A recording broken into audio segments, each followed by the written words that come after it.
Christian Jouot a passé toute sa vie dans les champs et avec ses animaux. Cet éleveur laitier et sa femme ont terminé leur carrière dans l'agriculture biologique. Mais pendant plus de 20 ans, ils ont manipulé de très nombreux pesticides sans protection.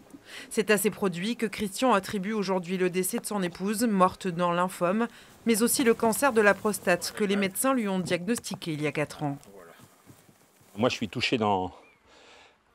Les pesticides ont écrabouillé ma vie, quoi. Enfin, là, quand je pense à ce qui s'est passé, j'ai toujours un peu d'émotion, quoi. Answer, yes. La décision du tribunal californien est donc une avancée pour l'agriculteur breton, même si cela reste insuffisant. Ça veut dire qu'on va dans le bon sens. Ça veut dire que tôt ou tard, c'est des produits qui vont finir par être interdits.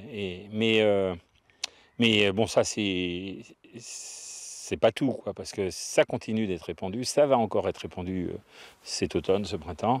Et donc, il y a encore des gens, inévitablement, qui vont souffrir de l'utilisation de ces produits. On ne sait pas aujourd'hui déterminer le nombre exact de victimes des pesticides. Henri Bunel, lui, en connaît personnellement 70. Et chaque mois, 2 à 4 nouvelles personnes viennent rallonger la liste.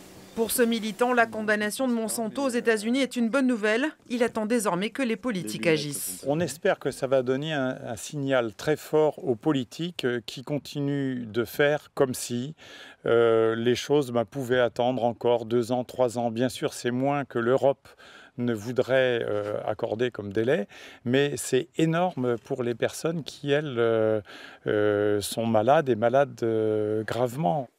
Au niveau juridique, les avocats de victimes de produits phytosanitaires estiment que la décision du tribunal américain ouvre des perspectives intéressantes pour les professionnels intoxiqués. La décision est bien motivée et elle contient des arguments qui nous seront utiles dans les procédures en France. Notamment la malveillance de Monsanto est pointée du doigt par le juge américain, ce que nous clamons depuis de nombreuses années maintenant en France.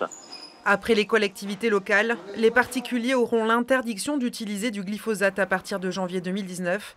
Les agriculteurs, eux, peuvent continuer jusqu'en 2021.